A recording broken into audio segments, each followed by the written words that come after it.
Hey guys, my name is Jitesh, and in this video, we are going to talk about some things that you must know before coming to Canada as an international student. So basically what we are going to do is, I am going to give you the ground reality check of Canada, and trust me guys, it might be very different from your expectations. So without wasting any more time, let's begin.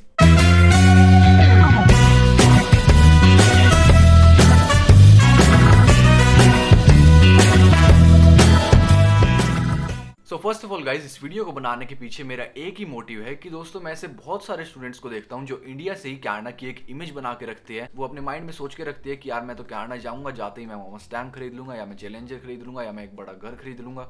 अब दोस्तों ये सारी चीज़ें कुछ हद तक सही भी है, क्योंकि इन सारी चीज़ों को आप कनाडा में खरीद सकते हो। लेकिन दोस्तों इन सब चीज़ों को खरीदने के लिए और इनको खरीदने के बाद उनको अफोर्ड करने के लिए जो मेहनत लगती है, उस मेहनत के बारे में वो स्टूडेंट्स नहीं सोचते। अब दोस्तों उन स्टूडेंट्स के माइंड में ये इमेज क्यों बनी होती है? क्योंकि दोस्तों वो अपने फ्रेंड्स को सोशल मीडिया पे देखती है। वो सोचते हैं कि यार मेरा ये दोस्त कई साल पहले कनाडा गया था, अब इसने वहां जाके मस्टैंग ले रखी है, या इसके पास चैलेंजर है, या इसने अब बहुत बड़ा घर खरीद लिया वहाँ। जिसकी वजह से दोस्तों उनको ऐसा लगने लग जाता है कि मैं भी कनाडा जाऊंगा, मैं भी अमीर बन जाऊंगा, मेरे ऊपर पैसों की बरसात होने लग जाएगी एंड मेरी लाइफ सेट हो जाएगी। लेकिन दोस्तों जब वो यहाँ कनाडा आ जाते हैं और उनको रियलिटी हिट करती है एंड उनको रियलाइज होता है कि यार इन सब चीज़ों को खरीदना इतना आसान नहीं है, इन सब चीज़ों को खरीदने के लिए बहुत ज़्यादा मेहनत लगती है, तब दोस्तों वो डिप्रेस्ड हो जाते हैं। वो अपने ओवरऑल कनाडा आने के डिसीजन को ही रिग्रेट करने लग जाते हैं और उनकी ओवरऑल लाइफ ही दोस्तों डिप्रेशन की हो जाती है। तो इसलिए दोस्तों इन सब चीज़ों से बचने के लिए मैं आपको कुछ ऐसी चीज़ें बताने वाला हूँ जिनको आपको कंसीडर करके आना है कनाडा आने से पहले। अगर दोस्तों आप इन सारी चीज़ों को हैंडल कर सकते हो अकेले, then you are well and good, you should definitely come to Canada. लेकिन दोस्तों अगर आप इन सारी चीज़ों को हैंडल नहीं कर सकते अकेले, then you should reconsider your decision of coming to Canada as an international student. So guys, सबसे पहली चीज जो मैं आपके साथ शेयर करना चाहता हूँ वो है that you will feel genuine loneliness here in Canada. अब दोस्तों इंडिया में क्या होता था, आपके साथ आपके फ्रेंड्स होते थे, आपकी फैमिली होती थी, आपके रिलेटिव्स होते थे। तो अगर आपको किसी के साथ अपनी खुशी की बात शेयर करनी है या अपनी दुख की बात शेयर करनी है तो आपके साथ बहुत सारे बंदे होते थे। लेकिन दोस्तों यहाँ पे कनाडा में it is the complete opposite of that. अगर आपको किसी के साथ अपनी खुशी की बात शेयर करनी है या अपने दुख की बात शेयर करनी है तो दोस्तों किसी के पास भी इतना टाइम नहीं है कि वो आपकी ये सब बातें सुनेगा। हर एक बंदा दोस्तों यहाँ पे अपने करियर पे फोकस्ड है। कई लोग पढ़ाई पे फोकस करते हैं, कई लोग पैसे कमाने पे फोकस करते हैं। So basically what I am trying to say is that you will feel genuine loneliness here in Canada. There won't be anyone to console you in your bad times, so you have to make sure that you are prepared for all of these things before coming to Canada. अब दोस्तों दूसरी चीज़ जो मैं आपके साथ share करना चाहता हूँ वो ये है that you might have to start fresh here in Canada.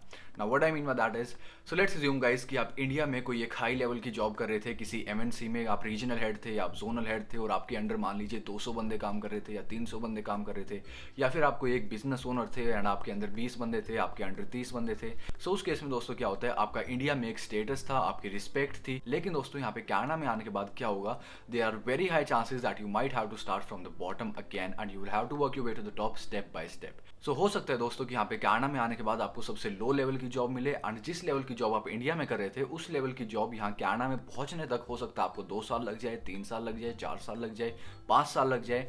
So make sure that you are prepared to handle that as well. अब दोस्तों the next thing that I want to share with you is that taxes are really very high here in Canada. अब दोस्तों basically होता क्या है, ज़्यादातर जो middle class students हैं जो इंडिया से कनाडा आते हैं वो इंडिया से अपने माइंड में सोच के आते हैं कि यार मैं क्या करूँगा, मैं वहाँ कनाडा जाते ही पार्ट टाइम जॉब करने लग जाऊँगा, मेरे को $15 पर आवर मिनिमम वेज मिलेगी और मैं 20 आवर्स पर वीक काम करके एक महीने के $1000 कमा लूँगा या $1100 कमा लूँगा या $1200 कमा लूँगा एंड मैं हर महीने थोड़ी थोड़ी सेविंग्स करता रहूँगा और जब मेरे 4 महीने का ब्रेक आएगा तब मैं उसमें फुल टाइम काम करके अपनी एक सेमेस्टर की फीस इकट्ठी कर लूँगा और अपने एक सेमेस्टर की फीस मैं अपनी GIC में से दे दूँगा। अब दोस्तों इसमें प्रॉब्लम क्या आती है, जब वो स्टूडेंट्स यहाँ पे कनाडा में आ जाते हैं तब उनको रियलाइज होता है कि जो वो इंडिया से सोच रहे थे कि उनको $15 पर आवर मिलेंगे, वो यहाँ आके उनको टैक्स कटने के बाद पड़ती है अराउंड $13 या $13.5 पर आवर। तो इसलिए दोस्तों आपको यहाँ पे आके शौक ना लगे, इसलिए मैं आपको पहले ही बता रहा हूँ कि आपको यहाँ कनाडा आने के बाद मिनिमम वेज पे भी अगर आप काम कर रहे हो तो आपको $15 पर आवर नहीं मिलेंगे। आपके टैक्स कटने के बाद वो आपके हो जाएंगे $13 या फिर $13.5 पर आवर। तो इसलिए आपको शौक नहीं लगना चाहिए कि यार मैं इंडिया से तो सोच रहा था $15 पर आवर मिलेंगे पर यहाँ मुझे आके कम मिल रहे हैं। इसलिए I am telling you beforehand, so make sure that you are ready for that as well.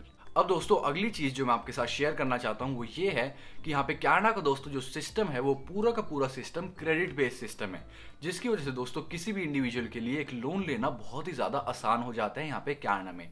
तो इसलिए दोस्तों जो भी कोई बंदा यहाँ पे कनाडा आता है एज एन इंटरनेशनल स्टूडेंट, वो अपनी पढ़ाई के दौरान ही इजीली लोन पे एक मस्टैंग ला सकता है, एक चैलेंजर ला सकता है, या ऑडी या BMW या मर्सिडीज कोई भी जर्मन लग्जरी सेडान ला सकता है। लेकिन दोस्तों उस केस में उसके साथ होगा क्या, अगर मान लीजिए कि आप यहाँ पे कनाडा में एज अ स्टूडेंट एक मस्टैंग ले आते हो 2016 मॉडल या 17 मॉडल या 18 मॉडल, तब दोस्तों उस गाड़ी का जो टोटल एक्सपेंस आपके ऊपर आएगा एक महीने का, वो होगा अराउंड $1000 का, जिसमें उस गाड़ी की ईएमआई इंक्लूडेड है, उस गाड़ी का इंश्योरेंस इंक्लूडेड है, उस गाड़ी की मेंटेनेंस इंक्लूडेड है, उस गाड़ी का गैस का खर्चा इंक्लूडेड है। सो बेसिकली उस गाड़ी के ऊपर आपका जो टोटल एक्सपेंस होगा एक महीने का, वो होगा अराउंड $1000 का। और दोस्तों एज अ स्टूडेंट यहाँ पे कनाडा में अगर आप 20 आवर्स पर वीक लीगली काम करते हो, तब आप मैक्सिमम टू मैक्सिमम $1200 कमा सकते हो एक महीने के। तो दोस्तों आपकी गाड़ी का एक्सपेंस देने के बाद आपकी जेब में बचेंगे सिर्फ और सिर्फ $200। अब उस $200 में ही आपको अपना रेंट भी देना है, अपनी ग्रोसरीज भी करनी है, अपना फोन का बिल भी देना है, और भी बहुत सारे मिसलेनियस एक्सपेंसेस होते हैं जो कि दोस्तों कर पाना बिल्कुल भी पॉसिबल नहीं है। तो उस केस में दोस्तों जो भी कोई स्टूडेंट यहाँ पे अपनी पढ़ाई के दौरान ही ऐसी महंगी गाड़ी खरीद लेता है, फिर उसके साथ क्या होता है, उसको दोस्तों यहाँ पे कनाडा में फिर कैश जॉब्स करनी पड़ती है, which is definitely not advisable.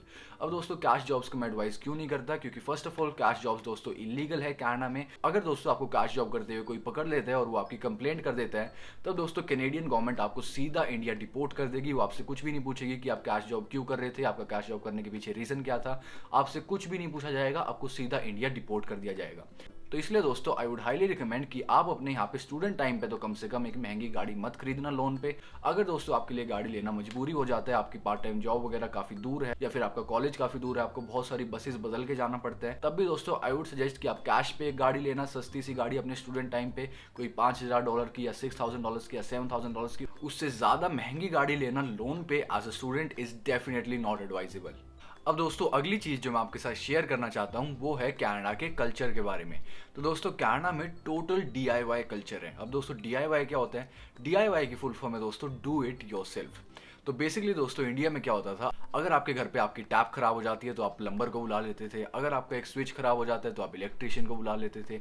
इसी तरीके से दोस्तों कोई भी छोटी से छोटी दिक्कत अगर आपके घर में आ जाए तो आप इलेक्ट्रिशियन को बुलाते थे या प्लम्बर को बुलाते थे। लेकिन दोस्तों यहाँ कनाडा में ऐसा नहीं होता। कनाडा में अगर आपकी टैप खराब हो जाती है तो आपको खुद ही ठीक करनी पड़ेगी, अगर आपका स्विच खराब हो जाता है तो आपको खुद ही चेंज करना पड़ेगा। अब ऐसा नहीं है दोस्तों कि कनाडा में इलेक्ट्रिशियन नहीं है, कनाडा में प्लम्बर नहीं है, कनाडा में इलेक्ट्रिशियन भी है, प्लम्बर भी है। लेकिन दोस्तों अगर आप अपने घर पे इलेक्ट्रिशियन को बुलाना चाहते हो या प्लम्बर को बुलाना चाहते हो तो आपको उसके चार्ज देने पड़ेंगे अराउंड $300 पर आवर के, जो कि दोस्तों अफोर्ड कर पाना सिर्फ और सिर्फ मिलियनियर्स के लिए पॉसिबल है। तो इसलिए दोस्तों ये छोटी छोटी चीज़ें आपको यहाँ पे कनाडा में खुद ही करनी पड़ती है। तो इसलिए आई वुड रिकमेंड कि आप इंडिया से थोड़ा बहुत इलेक्ट्रिसिटी का काम सीख के आना, थोड़े बहुत आपको स्विच वगैरह कैसे चेंज करते हैं, तारे वगैरह कैसे जोड़ते हैं, और प्लम्बिंग का काम भी आप थोड़ा बहुत सीख के आना। आपकी टैप में लीकेज हो रही है तो उसको कैसे ठीक करना है। अगर दोस्तों आप इंडिया से ये सब चीज़ें नहीं सीख के आए तो आपको यहाँ पे आके बहुत ज़्यादा प्रॉब्लम हो सकती है। अब दोस्तों अगली चीज़ जो मैं आपके साथ शेयर करना चाहता हूँ वो ये है कि यहाँ पे कनाडा में डोमेस्टिक हेल्प का कल्चर बिल्कुल भी नहीं है। सो बेसिकली दोस्तों इंडिया में क्या होता था, हमारे घर पे मेड्स आती थी घर की सफाई करने के लिए, डस्टिंग करने के लिए, बर्तन धोने के लिए या खाना बनाने के लिए। लेकिन दोस्तों यहाँ पे कनाडा में ऐसा बिल्कुल भी नहीं होता। कनाडा में ये सारी की सारी चीज़ें आपको खुद ही करनी पड़ेगी। आपको अपने घर की सफाई भी करनी पड़ेगी, डस्टिंग भी करनी पड़ेगी, अपने बर्तन भी धोने पड़ेंगे, अपना खाना भी बनाना पड़ेगा। अब दोस्तों ऐसा नहीं है कि कनाडा में डोमेस्टिक हेल्प अवेलेबल नहीं है, कनाडा में भी दोस्तों डोमेस्टिक हेल्प अवेलेबल है। अगर आप किसी क्लीनिंग लेडी को बुलाना चाहते हो अपने घर पे एक दिन की सफाई करने के लिए, तब दोस्तों वो क्लीनिंग लेडी आपको चार्ज करेगी एक बार की सफाई के लिए $100 या फिर $150। और अगर दोस्तों आप किसी को परमानेंटली हायर करना चाहते हो एज ए डोमेस्टिक हेल्प, तब दोस्तों आपको उसको मिनिमम वेज तो देनी पड़ेगी।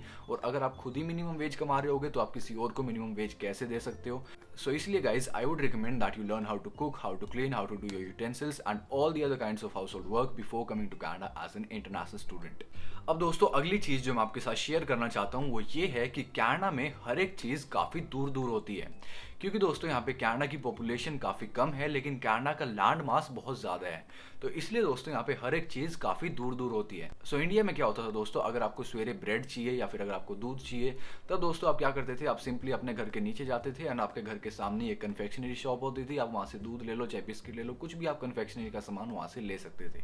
अब दोस्तों यहाँ पे कनाडा में ऐसा नहीं होता। अगर आपको सवेरे दूध चाहिए, आपको ब्रेड चाहिए, आपको कुछ भी अपनी ग्रोसरी का आइटम चाहिए, तब दोस्तों आपको minimum two minimum 5 kilometre kilometre दूर जाना पड़ेगा, क्योंकि दोस्तों यहाँ पे ऐसी छोटी छोटी शॉप्स नहीं होती कन्फेक्शनरी की, आपको बड़े स्टोर्स में ही जाना पड़ता है। चाहे आपको 1 लीटर दूध लेना हो, चाहे आपको 2 अंडे लेने हो, चाहे आपको ब्रेड लेना, आपको कुछ भी छोटी से छोटी चीज़ भी लेनी हो, आपको वॉलमार्ट में जाना पड़ेगा या ऐसे ही बड़े ग्रोसरी स्टोर्स में जाना पड़ेगा, जो कि कम से कम आपके घर से 5 किलोमीटर दूर होंगे। अब दोस्तों उस केस में आपके साथ क्या होगा, मान लीजिए कि आपको सवेरे सवेरे दूध चाहिए, आपको सवेरे 6 बजे या 6:30 बजे या 7 बजे आपको दूध चाहिए। अब दोस्तों इतनी सुबह के टाइम पे आपको बस नहीं मिलेगी, आपको उबर नहीं मिलेगी, और अगर आप अपने स्टूडेंट टाइम पे हो, आपके पास गाड़ी नहीं है, तो आपको पैदल जाना पड़ेगा 5 किलोमीटर वॉक करके। और अगर विंटर का टाइम हुआ दोस्तों, तब आपके लिए और भी ज़्यादा प्रॉब्लम हो जाएगी, क्योंकि बाहर टेम्परेचर होगा -30 -40। अब -30 -40 टेम्परेचर में आपको पैदल वॉक करके जाना पड़ेगा सवेरे सवेरे। क्या करने के लिए? सिर्फ और सिर्फ दूध या ब्रेड लेने के लिए।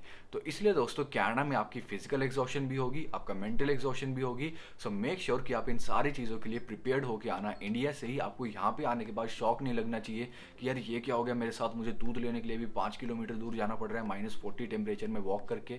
सो मेक श्योर कि आप अपने फिजिकल एग्जॉशन के लिए भी प्रिपेयर होकर आना, मेंटल एग्जॉशन के लिए भी प्रिपेयर होकर आना, तभी दोस्तों आप कनाडा में सक्सेसफुल हो पाओगे। So that was it for today guys. I hope you like the video, and if you did, please make sure to give it a thumbs up and don't forget to subscribe the channel.